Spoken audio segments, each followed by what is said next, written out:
नमस्कार, बहुत स्वागत है आपका न्यूज़ नेशन के डिजिटल प्लेटफॉर्म पे। मैं हूं आपके साथ ज्योति, मेरे साथ मेरी सहयोगी खुशबू मनोरमा मिश्रा।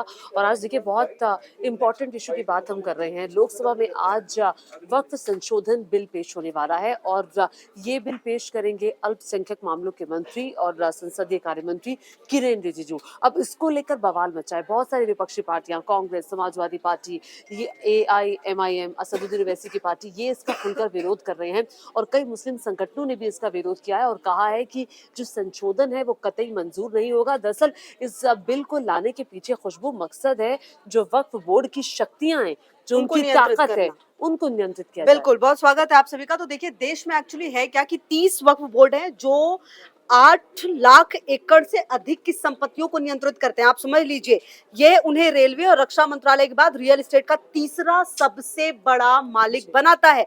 विधेयक में केंद्रीय वक्फ परिषद और राज्य वक्फ बोर्डों के गठन का प्रस्ताव है। इसमें मुस्लिम महिलाओं और गैर मुस्लिमों का प्रतिनिधित्व होगा। इसके अलावा प्रस्तावित ये एक विधेयक बड़ा चेंज है जो हाँ आप बता रही हैं कि ये जो बिल पेश होने वाला है, इसमें जो सबसे बड़ा बदलाव होगा, इसमें सिर्फ मुस्लिम ही नहीं, गैर मुस्लिम भी होंगे, महिलाओं की का भी प्रतिनिधित्व भी भागीदारी होगी। होगा। और एक चीज और इम्पोर्टेंट क्या है कि वक्फ संपत्तियों में होने वाली सारी आय को दान पर खर्च करना होगा।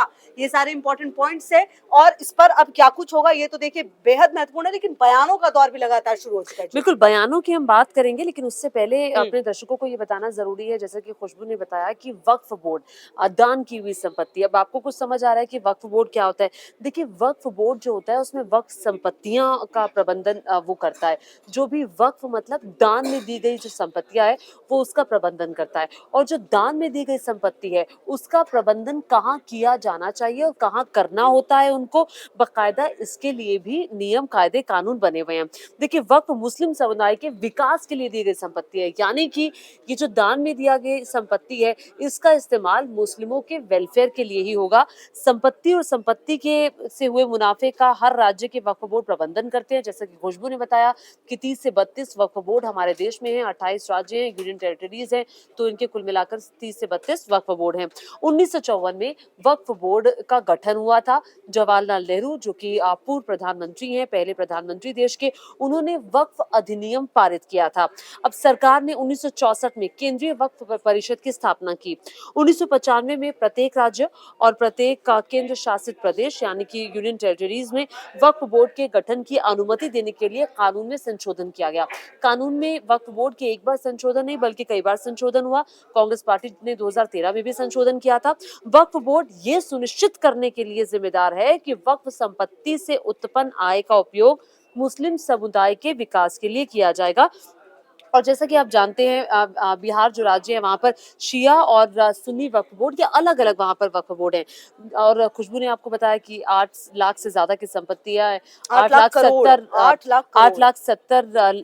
8,70,000 इसकी संपत्तियाँ है, जिसका क्षेत्रफल बहुत ज़्यादा है। और देखिए, आप 2009 में ये संपत्ति सिर्फ 4 लाख एकड़ हुआ करती थी। अब बाद में ये बढ़कर इतनी ज्यादा हो गई है, 9.4 लाख एकड़ के लगभग है। अच्छा देखिए, 2013 में से मजबूती मिली थी। एक्चुअली हुआ क्या कि यूपीए सरकार के समय में वक्फ बोर्ड कानून में संशोधन कर इन्हें असीमित अधिकार दे दिए गए थे और मौजूदा कानून के तहत केंद्र सरकार, राज्य सरकार या कोर्ट तक संपत्ति विवाद मामले में हस्तक्षेप नहीं कर सकती। तो आप समझ सकते हैं कि इनकी जो हक है वो किस हद तक बढ़ाई गई है। अगर किसी जमीन को लेकर कोई विवाद होता है तो उसे साबित करने की जिम्मेदारी वक्फ बोर्ड की नहीं है बल्कि दूसरी पार्टी की होगी।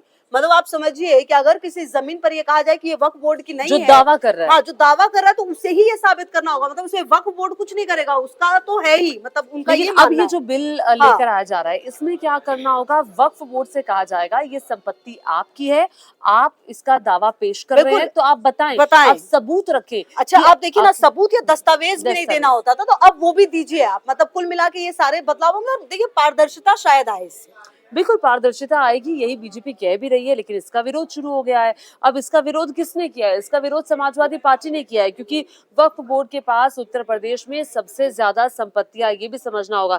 देखिए, केंद्र सरकार वक्फ एक्ट 2013 में लगभग 40 संशोधनों के साथ, 40 संशोधन बताया जा रहा है कि इसमें आने वाले हैं, और 40 संशोधनों के साथ ये विधेयक का 2024 संसद में प्रस्तुत करने जा रही है। मुस्लिम समाज से लेकर मुस्लिम नेताओं और विपक्ष में लेकर इसको खासा रोष है। अब जैसा कि तेजस्वी यादव भी सामने आए हैं, उन्होंने कहा है कि ये नहीं लाना चाहिए, हम इन संशोधनों के पक्ष में नहीं है। हर कोई अपने वोट बैंक को भी देख रहा है। बिल्कुल। और खुशबू, देखिए इसमें उसमें एक हाँ, चीज ये भी इम्पोर्टेंट है ज्योति, कि बोर्ड को जो है अपना मालिकाना, ये तो हमने बात कर ली। अच्छा, बिल लाने की एक और वजह क्या है आप ये भी समझिए, कि इनके पास जितनी जमीन है, इनके द्वारा जो रेवेन्यू दिखाया जा रहा है वो आपस में मेल नहीं खा रहा है एक्चुअली। देखिए तो कंफ्यूजन काफी सारा हुआ है। इस बिल को लाने के पीछे काफी मंशा जो है वो साफ दिखाने की कोशिश की जा रही है।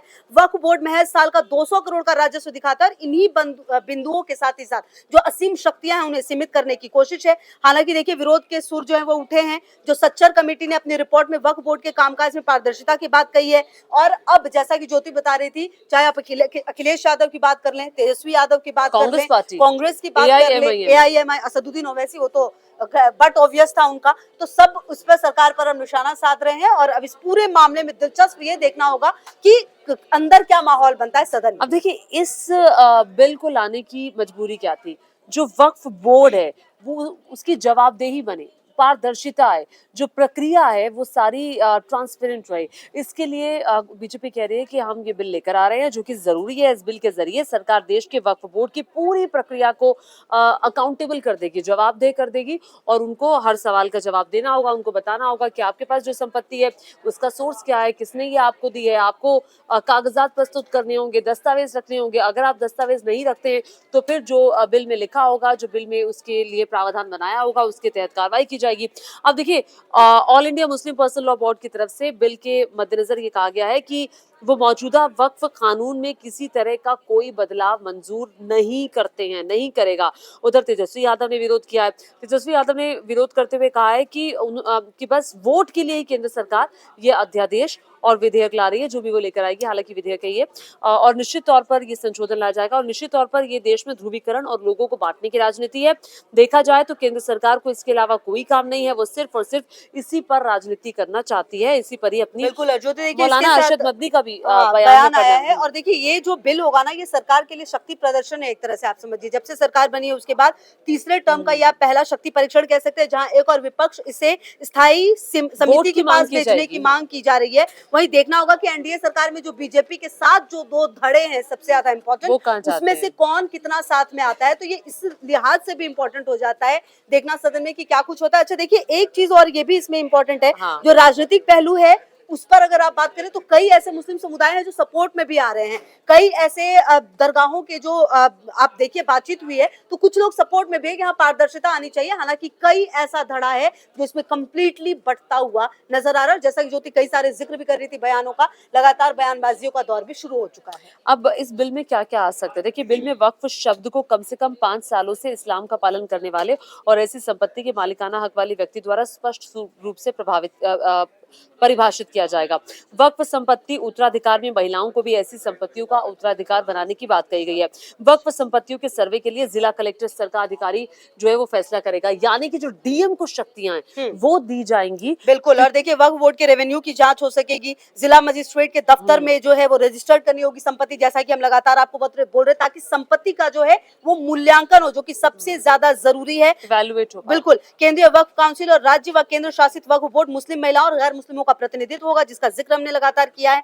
और नए बिल में यह भी कहा गया, जिन राज्यों या केंद्र शासित प्रदेशों में वक्फ बोर्ड नहीं है वहां विवाद होने पर ट्रिब्यूनल जाया जा सकता है। तो देखिए ये कई सारे और भी पॉइंट्स हैं जो बदलाव के साथ हैं। बहरहाल अब देखना तो बेहद महत्वपूर्ण ये है कि इस पूरे मामले में सदन के अंदर क्या कुछ होता है। और एक और पॉइंट बहुत इंपॉर्टेंट है कि अभी तक जो वक्फ बोर्ड का मसला रहता था, जो फैसले होते थे, उसके लिए आप हाई कोर्ट में अपील नहीं कर सकते थे। अब ये प्रावधान भी आ जाएगा कि आप हाई कोर्ट में अपील कर सकते हैं।